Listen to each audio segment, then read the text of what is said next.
இன்றைய நாளொரு சிந்தனை நிகழ்ச்சிக்கு உங்களை வரவேற்கின்றேன். இன்றைய நாளொரு சிந்தனை நிகழ்ச்சியில் நான் சொல்லப் போவது குழந்தை இல்லாமல் வேதனையோடு இருக்கும் சகோதரிகளுக்காக சொந்தக்காரர்கள் மத்தியிலும் தெரிந்தவர்கள் மத்தியிலும் அவமானப்பட்டு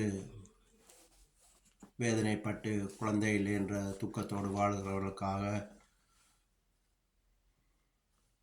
2 சாட்சியை சொல்லிவிட்டு உங்கள் விசுவாசத்துக்காக அதை சொல்லிவிட்டு உங்களுக்காக செபிக்கப் போகிறேன். என்னென்னு சொல்லி பார்த்தீங்கன்னு சொன்னால், பைபிளில் ஆதியாகமம் 18:10 வாசிச்சிங்கன்னு சொன்னால், அப்பொழுது அவர் ஒரு உற்பவ காலத்தில் நிச்சயமாய் உன்னிடத்திற்கு திரும்ப வருவேன், அப்பொழுது உன் மனைவியாகிய சாராளுக்கு ஒரு குமாரன் இருப்பான் என்றார். சாராள் அவருக்கு பிரதியுத்தமாய் கூடார வாசலில் இதை கேட்டு கொண்டிருந்தாள். ஆபிரகாமும் சாராளும் வயது சென்று முதிர்ந்தவர்களாயிருந்தார்கள். ஸ்திரீகளுக்குள் வழிபாடு சாராளுக்கு நின்று போயிற்று.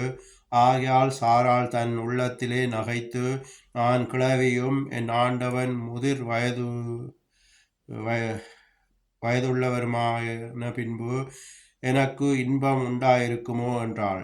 அப்பொழுது கர்த்தர் ஆபிரகாமை நோக்கி, சாராள் நகைத்து, நான் கிழவியாயிருக்க பிள்ளை பெறுவது மெய்யோ என்று சொல்வானேன்? கர்த்தரால் கூடாத காரியம் உண்டோ? உற்பவ காலத்தில் உன்னிடத்திற்கு திரும்ப வருவேன், அப்பொழுது சாராளுக்கு ஒரு குமாரன் இருப்பான் என்றார். இது பார்த்தீங்கன்னு சொன்னால், பைபிளில் இருக்குது. ஆபிரகாம்னு சொல்லி ஒரு மனிதர் விசுவாசத்தின் தந்தை என்று அழைப்பார்கள்.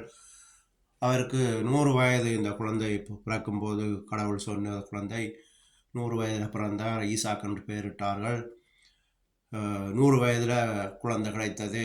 அவங்க 2 பேருமே விசுவாசிக்கையில் எங்களுக்கு குழந்தை கிடைக்கும்னு சொல்லி, அப்போ தேவன் சொன்ன வார்த்தை நிமித்தம் அவர்களுக்கு அந்த குழந்தை கிடைத்தது.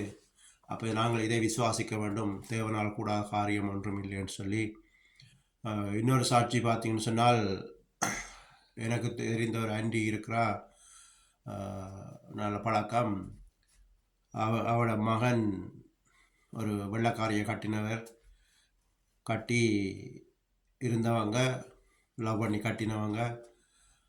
ஆனால் குழந்தை இல்லைன்னு சொல்லி டாக்டரே சொல்லிட்டு சர்டிஃபிகேட் கொடுத்துட்டு குழந்தை பிறக்காது அப்படின்னு சொல்லி. அப்போ இவங்க அந்த வெள்ளைக்கார பிள்ளை சொல்லிவிட்டு, நாங்கள் பிரிவோம், எங்களுக்கு குழந்தை இல்லை, தண்ணி வேறு கல்யாணம் கட்டணும்னு சொல்லி. அப்போ அந்த தாய்க்காரி எனக்கு எடுத்து ஃபோன் பண்ணி அழுதா, இப்படி பிரச்சனை, பிரிய போகிறாங்களான்னு சொல்லி. அப்போ நான் இந்த ஆபிரகாமோட இந்த வார்த்தையை தான் எடுத்து அனுப்பினான். ஃப்ரெஞ்சிலையும் தமிழ்லையும் அனுப்பிட்டு, இதை விசுவாசிங்க, செவிங்க என்று சொல்லி நானும் செவித்தேன். அதே மாதிரி 4ஆம் மாதம் அவர் ஃபோன் பண்ணி சொல்கிறா குழந்தை உண்டாயிட்டுன்னு சொல்லி. அதே மாதிரி பிறகு ஒரு வருஷத்தில் குழந்தை கிடைத்தது, ஆண் குழந்தைன்னு சொல்ல நினைக்கிறேன். குழந்தை கிடைத்தது. அப்போ இதை நாங்கள் விசுவாசிக்க வேண்டும். விசுவாசித்து கர்த்தராகிய இயேசு கிறிஸ்துவிடம் நாங்கள் செபிக்கும்போது அவர் எந்த காரியம் வேண்டுமென்றாலும் எங்களுக்கு நிறைவேற்றி தருவார். இப்படியாக நாங்கள் விசுவாசித்தால் தேவ மகிமையை காண முடியும். இப்போ உங்களுக்காக செபிக்க போகிறேன். நன்றி ஏசப்பா, நன்றி இந்த நாளுக்காக நன்றி. இயேசுவின் நாமத்தினால் செபிக்கிறேன். ஏசப்பா, இந்த வீடியோ பார்க்குற யாராவது இந்த குழந்தை இல்லாத வேதனையோடு இருந்தால் அவருடைய ஆசை நிறைவேற வேணுமாக செபிக்கிறேன். ஏசப்பா, அவர்கள் எந்த குழந்தை ஆசைப்படுகிறார்களோ அந்த குழந்தை கிடைக்க வேணுமாக செபிக்கிறேன். குழந்தைகள் கர்த்தரால் வரும் சுதந்திரம்னு சொல்லிக்கிறீங்கப்பா. அந்த சுதந்திரம் அந்த பார்க்குற வீடியோ பார்க்குறவர்களுக்கு வரட்டுவப்பா.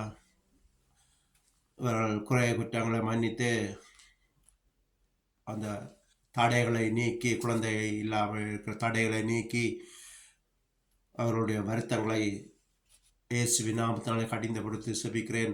ஏசப்பா, அவர்களுக்கு நல்ல சந்தோஷமான வாழ்க்கை அமையட்டும்ப்பா. குழந்தை இல்லை என்ற கவலை போய் சந்தோஷமாக வாழ வேணுமாக இயேசு கிறிஸ்துவின் நாமத்தினால் ஜெபிக்கிறேன்.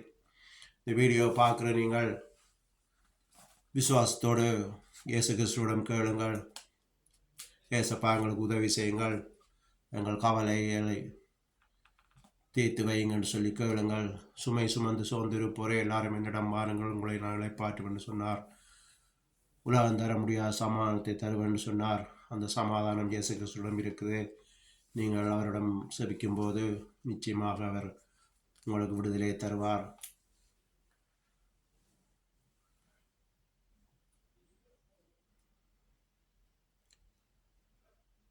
சொந்தக்கார மத்தியில் தலை நிமிந்து நீங்கள் நடக்க வேண்டுமாக நான் ஆசைப்படுகிறேன்.